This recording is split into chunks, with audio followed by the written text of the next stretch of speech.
Pendientes de las advertencias por parte de la OTAN, si os parece, miramos también a Donald Trump. Hoy Financial Times hablaba un poco de los planes que tiene de cara al conflicto en Oriente Medio, también sobre todo de cara al conflicto en Ucrania, la ya famosa propuesta de su mano derecha, de un J.D. Vance, que hablaba sobre congelar el conflicto, sobre que una parte de Ucrania fuese pues algo así como una parte neutral, es decir, que no pudiera entrar en la OTAN y sobre todo, Adrián, recuperar los acuerdos de Minsk de 2014 y de 2015. Te quiero preguntar por esto, por los planes de Trump y esta propuesta con la que buscaría solucionar el conflicto en Ucrania lo antes posible. Financial Times vuelve a incidir en esta cuestión. Parece que en el caso de que llegara a la Casa Blanca va a optar por este camino. Bueno, es interesante porque presenta algún nivel de concreción frente a declaraciones anteriores, ¿no?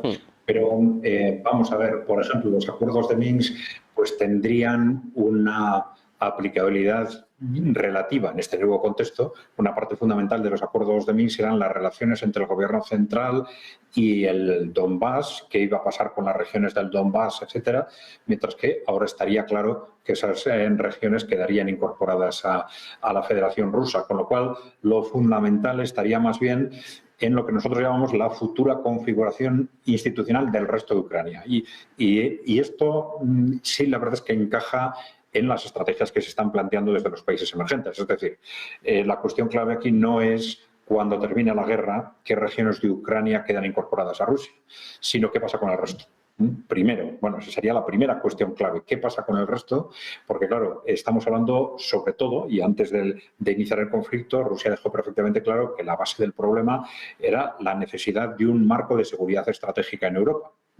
Entonces, ese marco de seguridad estratégica requiere, bueno, no solo un colchón con esas regiones que se incorporan a Rusia, sino, evidentemente, no tener un enemigo ferozmente antirruso incorporado en la OTAN justo al otro lado de la frontera, sino una nueva configuración institucional de alguna forma de ese resto de Ucrania, de alguna forma dar la vuelta o corregir ese curso que se dio a Ucrania a partir del año 2014. Sí, entonces, esos comentarios sobre un posible acuerdo, nuevos acuerdos de Minsk y un posible acuerdo sobre el futuro de esa Ucrania que no entraría en la OTAN, bueno, pues encaja bastante en ese concepto.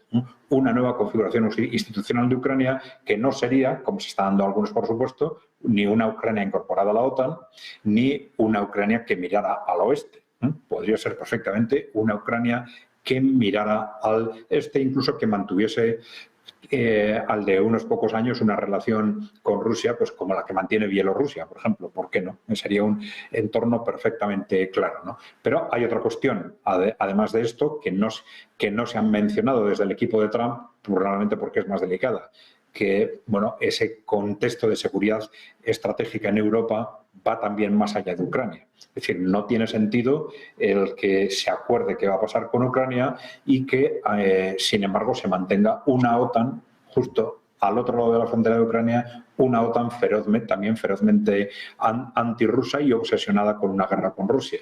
Esa negociación de un contexto de seguridad estratégica en Europa entre el nuevo presidente de Estados Unidos y Rusia y probablemente China es la cuestión clave. Es lo que va a llevar probablemente a una nueva configuración de Europa y probablemente con un nombre o con otro, probablemente la desaparición de la OTAN y probablemente quizás a un cuestionamiento de la propia Unión Europea, porque es algo que enseguida se va a desencadenar a partir de ese incremento sustancial de la influencia política de los países emergentes, sobre todo de Rusia, en una Europa en la que ya tiene una enorme influencia política y también con un Donald Trump en la presidencia de Estados Unidos se va a producir un debilitamiento de esas élites europeas que están, digamos, radicalmente alineadas con el Partido Demócrata y que van a estar muy enfrentadas con, como han estado históricamente, con una presidencia de Trump. Ese podría ser un contexto lógico de una presidencia de Donald Trump que apueste por un acuerdo con Rusia sobre el futuro o sobre el fin de la guerra. Pero sin olvidar que, digamos, la piedra en el zapato de este proyecto la hemos comentado antes, que es Oriente Medio. Es decir, todo esto es incompatible con un Donald Trump que apueste por una posición beligerante en Oriente Medio que está ya acabando en una escalada contra Irán, que es ahora un aliado estratégico de Rusia y de China, ¿no? Es decir, las dos políticas van a ser imposibles de mantener a la vez. Pues Enrique, lo mismo te quiero preguntar, estos planes de Trump para terminar con el conflicto en Ucrania, veremos qué planes tiene para Oriente Medio, porque como venimos contando, la situación también está delicada, pero su mano derecha, J.D. Vance, ya esbozó un poco cuál es el plan de Trump. ¿Lo ves viable, Enrique? ¿Crees que puede tener algo de futuro? Sí, justo estaba viendo, por si acaso había alguna novedad también de última hora, Borrell admitiendo que el conflicto de Ucrania ahora se ha desvanecido en el fondo de las cosas y que se pone atención al hecho de lo que está ocurriendo en Oriente Medio e indica una pérdida del sentido de humanidad, lo que también tiene que ver esto, y esto se encaja también con Vance y Estados Unidos, es que la guerra en Ucrania es como algo muy limitado para los países, es algo como muy de Europa y Rusia. Y se queda ahí, bueno, Europa, Estados Unidos, como el occidente colectivo y Rusia, ¿no? Pero el caso de Palestina, el caso de Oriente Medio, es algo que trae apoyos de todo el mundo, que es un tema muchísimo más transversal. También es evidentemente un genocidio en abierto. Entonces, esto ha tenido repercusiones, por ejemplo, desde las protestas en universidades de Estados Unidos, como en otros muchos países, la apertura por Sudáfrica, a la que luego se sumaron otros países, de la denuncia contra el gobierno israelí, que ha desembocado en que la Corte Internacional de Justicia haya emitido orden de detención contra Netanyahu y su ministro de Defensa, con Yoav Gallant. En definitiva, unas repercusiones de la cuestión de Oriente Medio muchísimo mayor que la de Ucrania.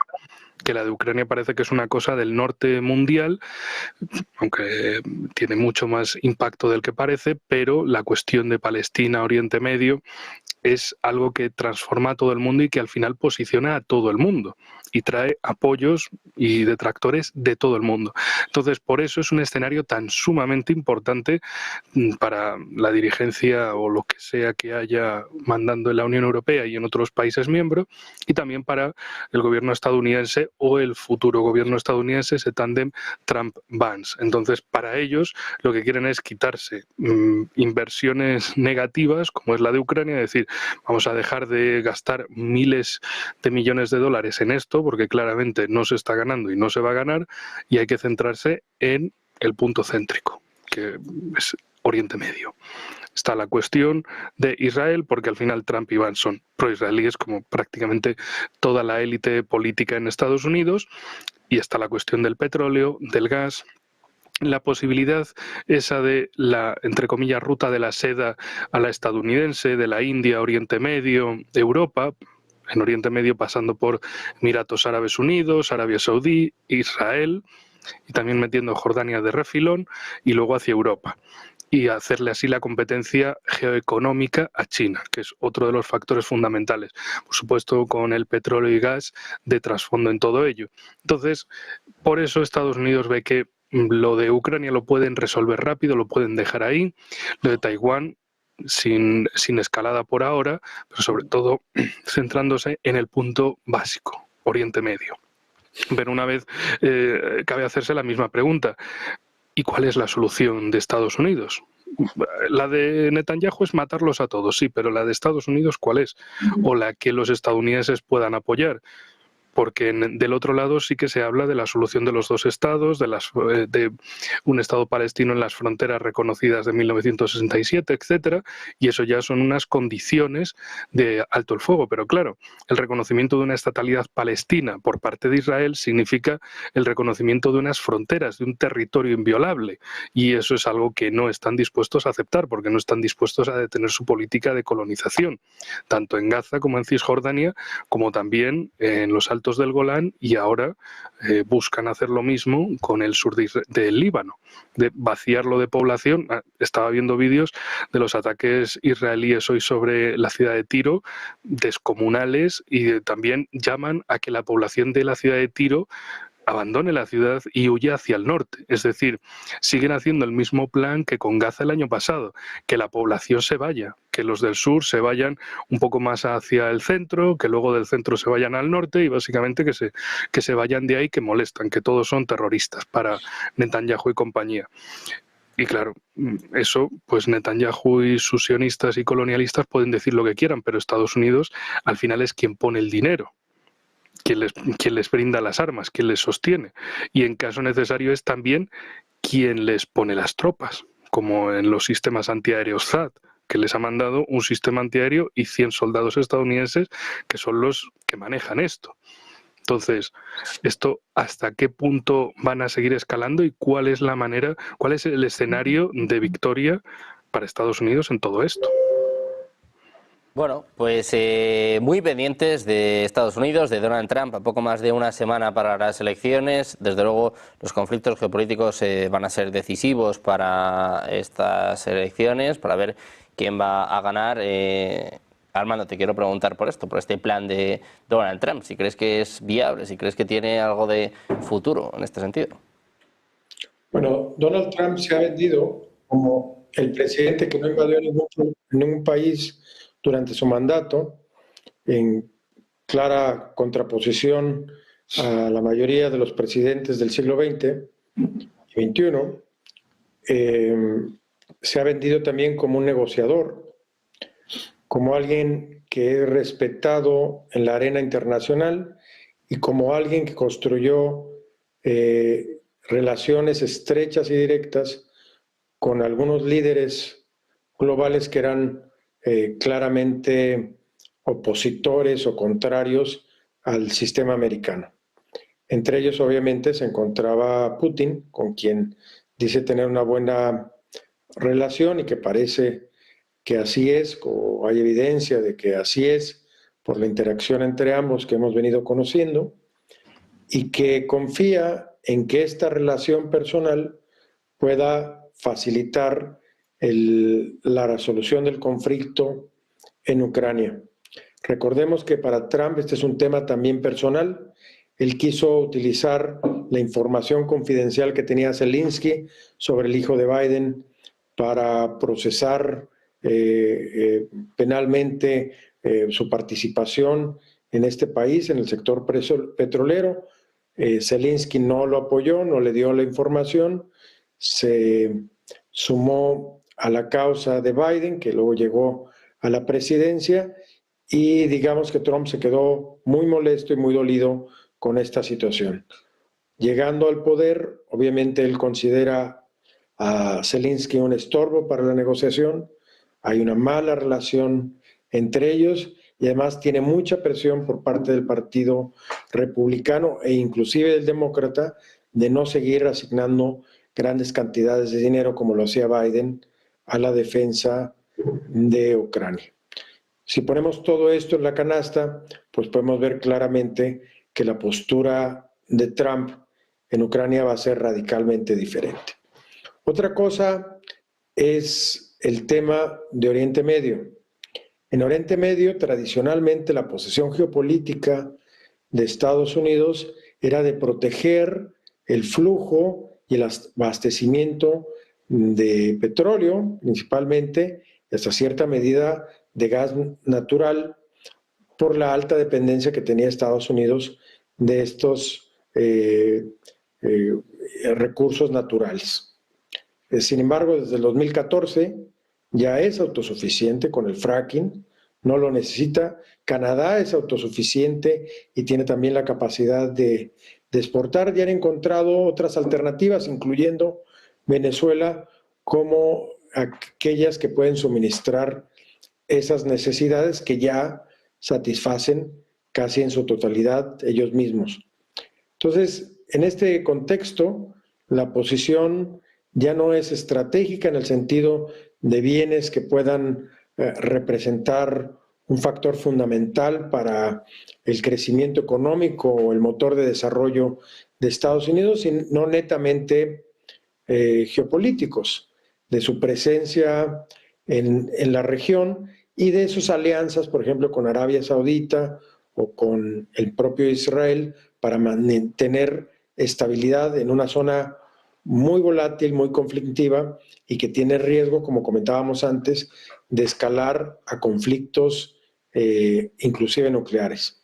Entonces, en este contexto, la política yo creo que de Trump va a ser de apoyo total a Israel, de buscar negociar, de debilitar a Irán en su conflicto con Arabia Saudita y va a haber, yo creo, que una posición de endurecer esas relaciones más que la que tuvo el propio Biden. Entonces, por un lado, mayor flexibilidad, buscar una solución negociada y por el otro lado, el uso mayor de la fuerza y una posición más agresiva y de respaldo de Estados Unidos hacia Israel.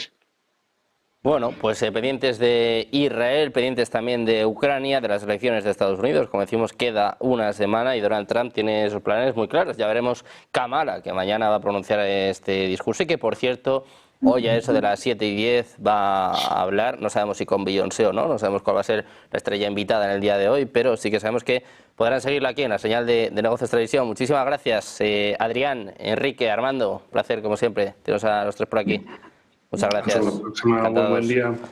Un placer. Nosotros que seguimos pendientes de la actualidad geopolítica, también mirando las elecciones en Estados Unidos. Se espera, como decimos, eso de las 7 de la tarde, hora española, declaraciones por parte de Kamala Harris, eso de las 11 Donald Trump en esta última semana en la recta final para las elecciones de Estados Unidos. Hacemos una pausa, unos minutos, pero seguimos con la mejor información en su casa, en Negocios Televisión.